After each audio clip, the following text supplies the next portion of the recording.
Hey y'all, it's Shelly Moth. It's Mask Monday. We're going to talk about two of my favorite things, masks and rock and roll.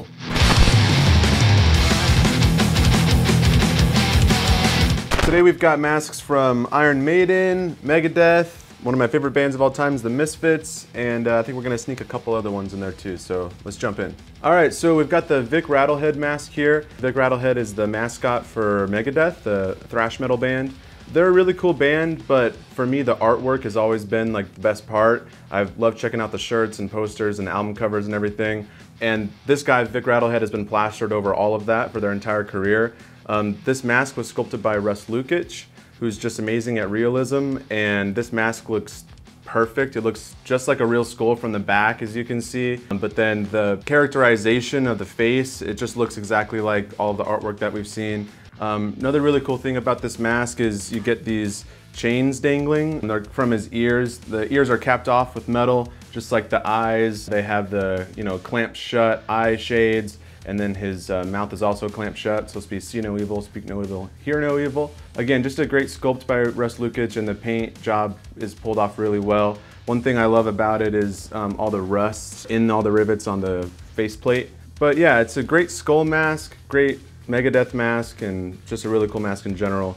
So that's Vic Rattlehead. That's the only version of that mask that we have, but we have a bunch of versions of Eddy, the Iron Maiden mascot. So let's look at the first one of that. All right, so we've got Eddy here. This is the mascot for Iron Maiden. He's featured on the album cover of their first album, Iron Maiden, self-titled.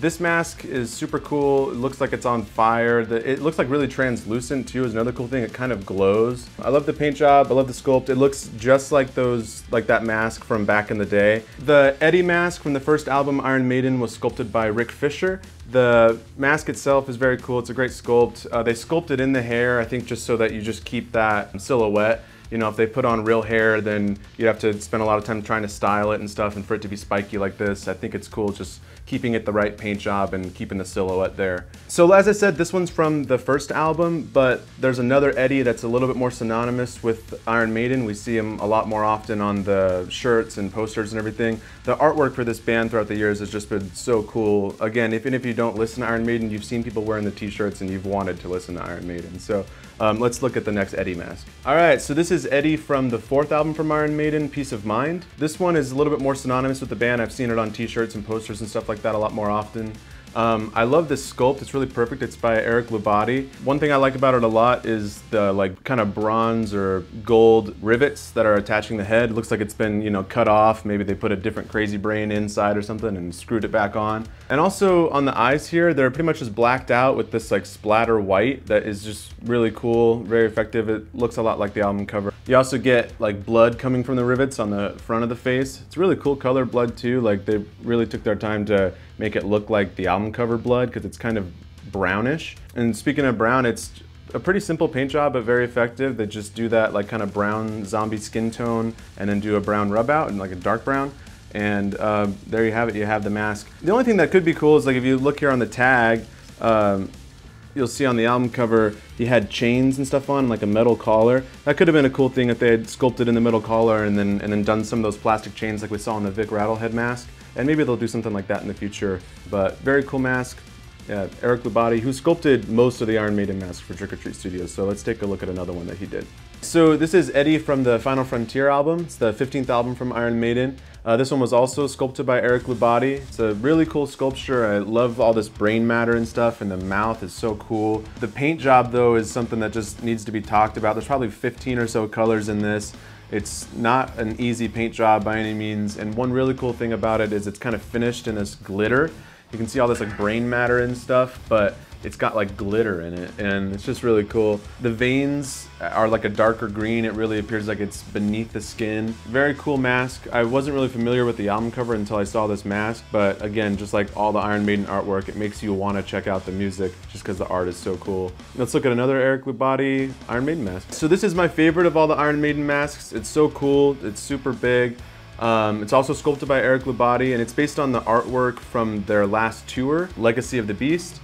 It's just such a cool demon devil mask. I love this pentagram that's cut into his forehead, and you can see his brains under there, and then it's bleeding from it. It's really nasty and really grotesque and satanic. It's really cool. The sculpt is just really awesome. The horns are so big, I'm guessing that they had to mold them separately. They probably sculpted it like this and then, you know, cut off the horns, molded them separately, and then glue them back together. All this detail on like the back of the head, the skin texture, it's just very, very effective. I love his pointy ears. Really, this is just one of those masks that like whenever we got the box and we pulled it out and we're looking at it, it was like, whoa, like not expecting to see like a mask this awesome. So yeah, I don't know, it's good. All right, so that's gonna do it for the Iron Maiden masks. Let's move on to one of my favorite bands, the Misfits. We've got here the Misfits Fiend, also known as the Crimson Ghost.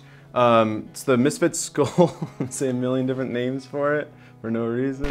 They're the same mask, just one is a fucking... I'm really excited to talk about these ones. This was actually the first Trick or Treat Studios mask that I ever purchased back when they first came out. I've always wanted a really cool Misfits mask, and now we have one. It also works as a Crimson Ghost mask. Of course, the Misfits got their design from the film The Crimson Ghost. It's a black and white film, but a lot of the one sheets and everything had a red hood, so it's cool that they offer it with a red hood or a black hood that's more typically seen with the Misfits. One really cool thing about these masks that you might not even realize right away is they're actually full over-the-head masks. When a company's gonna do a hooded mask, they'll usually do it as a half mask. This one was a personal project that Justin had already done for himself, and then they took it to the Misfits and they liked it enough to go ahead and just mass produce it. You can tell, like, if you don't see the front half, it looks very similar to a Dom Post skull, but then the front half is the Fiend, or the Crimson Ghost. Very cool. There's so much you can do with this mask. When I first learned that it was an over-the-head mask, I started ripping hoods off and repainting them to look like my favorite album covers and putting devil locks and stuff on them. And there's just a lot of cool, fun things that you can do with this mask. Justin also sculpted this half mask, which they made as a vacuum form mask, so it's only like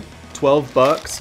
And it's very cool. It goes up on a wall very nicely, and also you can just wear it and put your own hood over, and it's a really cheap alternative to getting the full latex mask. Justin sculpted this vacuum form mask, and then the last mask we're gonna check out is also a vacuum form mask for a different band, so let's look at that.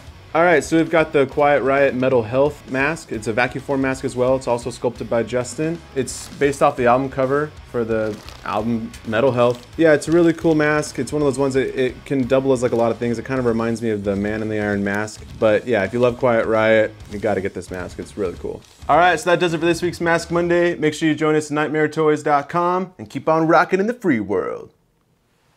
Rock on.